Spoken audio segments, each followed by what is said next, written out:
જીગલીના રસોડામાં તમારું સ્વાગત છે। આજે મેં બનાવ્યા છે સમોસા। ખાસ્તા અને ટેસ્ટી, એકદમ ખાવામાં મીઠા લાગે છે। તમે જોઈ શકો છો, લાગી રહ્યા છે ને એકદમ સરસ, જે બનાવવા એકદમ આસાન છે। તો ચાલો આપણે સમોસા બનાવવાની શરૂઆત કરીએ। આ મેં મેદો લીધો છે 2 વાટકી જેટલો, જે વજનમાં 200 ગ્રામ જેટલો હશે। આ મેં 3 બટાકા લીધા છે બાફેલા, જે વજનમાં 200 ગ્રામ જેટલા છે। અને આ 2 મરચાં કટ કરીને લીધા છે। આ આદુનો ટુકડો મેં છીણીને લીધો છે। આ 1 ચમચી શેકેલા જીરાનો પાવડર લીધો છે। આ ધાણા લીધા છે અને આ થોડો અજમો લીધો છે અને આ થોડો વરિયાળીનો પાવડર છે અને આ 2 ચપટી જેટલી હિંગ છે। આ 1 ચમચી જેટલું મરચું છે।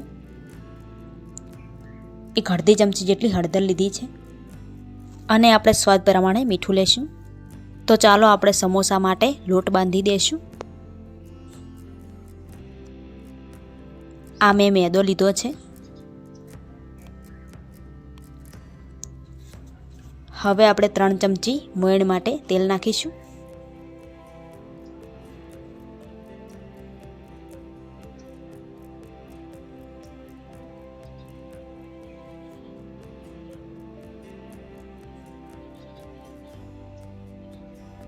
પછી આપણે તેને મિક્સ કરી લેશું।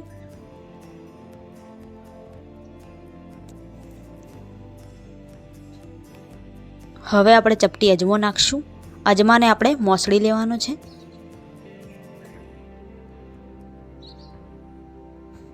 પછી તેને બરોબર મિક્સ કરી લેશું। હવે આપણે મીઠું નાખીશું સ્વાદ પ્રમાણે। પછી બંનેને મિક્સ કરી લેશું। પછી આપણે થોડું થોડું પાણી એડ કરીને લોટ બાંધી લેશું।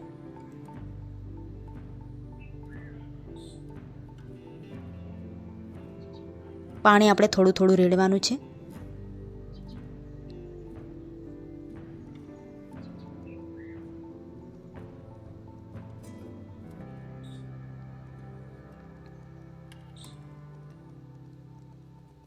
તો તમે જોઈ શકો છો આપણો લોટ હવે તૈયાર છે। હવે આપણે લોટને 10 મિનિટ સુધી ઢાંકીને મૂકી દઈશું। ત્યારબાદ આપણે સમોસા માટેનો મસાલો તૈયાર કરીશું। આપણે એક કડાઈમાં તેલ લઈને આવી રીતે તેને હલાવી દેવાનું છે, જેથી આપણો મસાલો કડાઈને ચોંટ્યા વગર સારી રીતે તૈયાર થશે।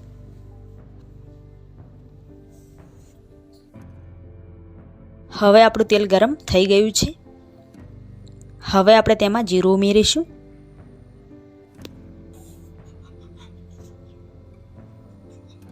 પછી આપણે ધાણા ઉમેરીશું।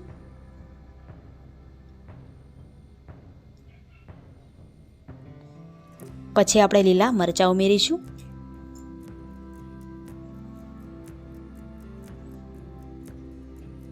પછી આપણે આદું ઉમેરીશું।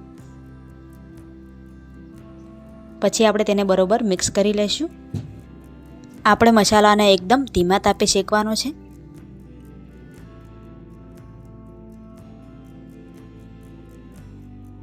આપણા મરચાં હવે ચડી ગયા છે। હવે આપણે વરિયાળીનો પાવડર ઉમેરીશું।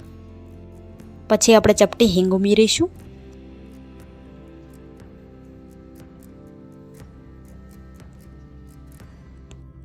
ત્યારબાદ આપણે શેકેલા જીરાનો પાવડર ઉમેરીશું।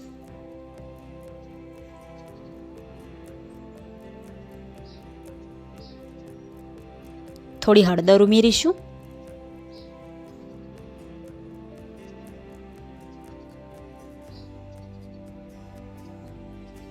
પછી થોડું મરચું ઉમેરીશું।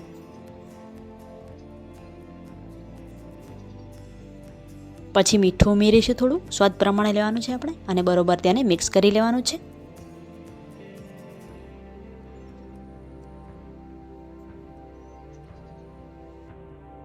આપણો મસાલો હવે શેકાઈ ગયો છે। આપણે આમાં બાફેલા બટાકા ઉમેરી દઈશું।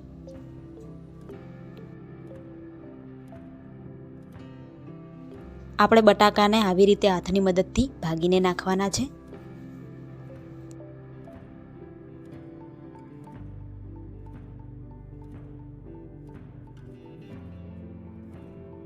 હવે આપણે બટાકા સાથે બધો મસાલો મિક્સ કરી લઈશું.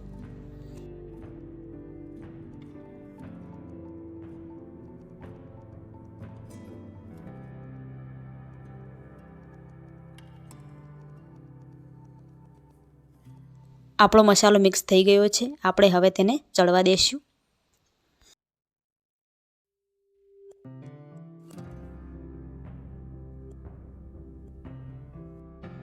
આપણા મસાલાના શેકાતે 5 મિનિટ જેટલો સમય થઈ ગયો છે.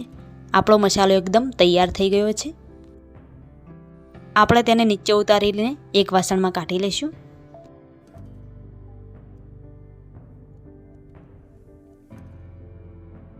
હવે આપણે લોટને ચેક કરીશું. આપણો લોટ હવે તૈયાર થઈ ગયો છે. હવે આપણે લોટમાંથી સમોસાના માપનો લોયો તૈયાર કરીશું.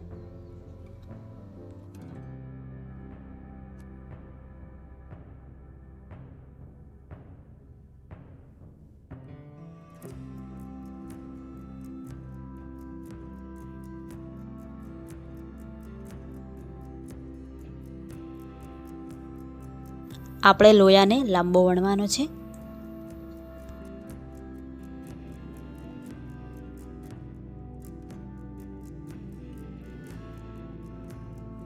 આ લોયાને આવી રીતે લાંબો બનાવી લેવાનો છે.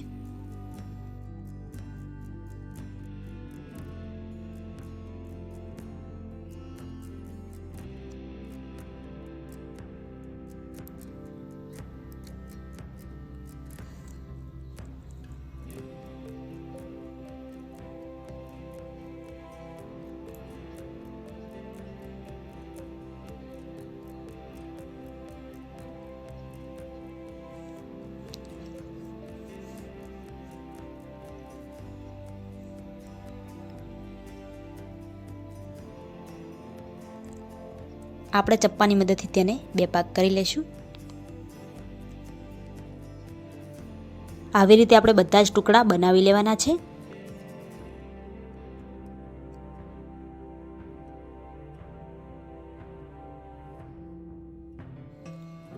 આ ટુકડાની ઉપર થોડું પાણી લગાવીને સમોસાના આકારમાં તેને વાળી લઈશું.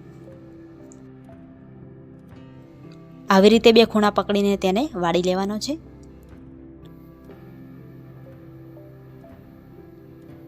આવી રીતે આપણે તેને દબાવી લેવાનું છે.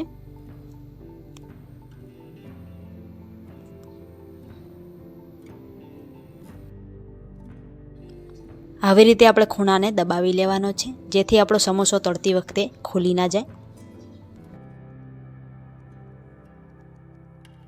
આપણે તેમાં મસાલો ભરીશું.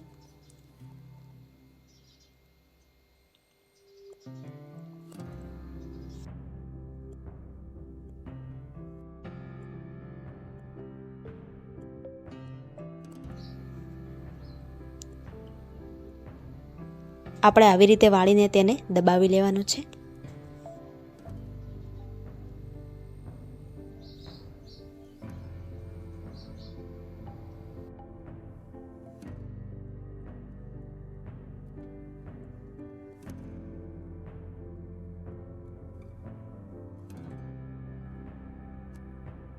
તમે જોઈ શકો છો આપણો સમોસો તૈયાર થઈ ગયો છે. આવી રીતે આપણે બધા જ સમોસા બનાવી લઈશું. હવે આપણે સમોસા તળવા માટે તેલ ગરમ કરવા મૂકીશું. તમે જોઈ શકો છો આપણા બધા સમોસા બનાવી લીધા છે. હવે આપણું તેલ ગરમ થઈ ગયું છે. આપણે એક એક કરીને સમોસો ઉમેરી દઈશું.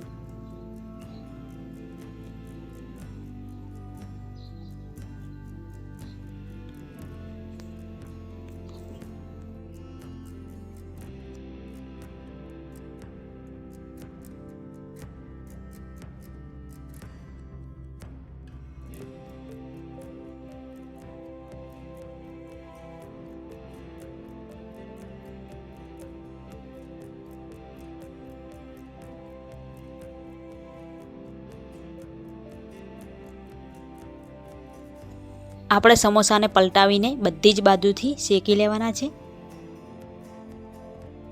આપણા સમોસા હવે ચડી ગયા છે. આપણે તેને ઝારાની મદદથી બહાર કાઢી લઈશું.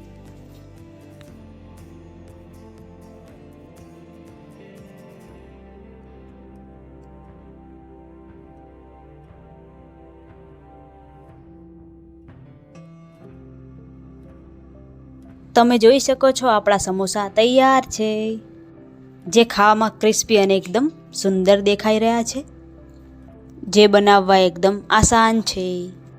તો તમે જરૂરથી બનાવજો. તમને અમારો વિડીયો કેવો લાગ્યો જરૂરથી જણાવજો. અમારો વિડીયો ગમે તો તેને લાઈક, શેર અને કમેન્ટ કરજો. અને આવા જ અવનવા વિડીયો નિહાળવા માટે અમારી ચેનલને સબસ્ક્રાઈબ કરીને બેલ આઇકન જરૂરથી દબાવજો. અમારો વિડીયો નિહાળવા બદલ આભાર.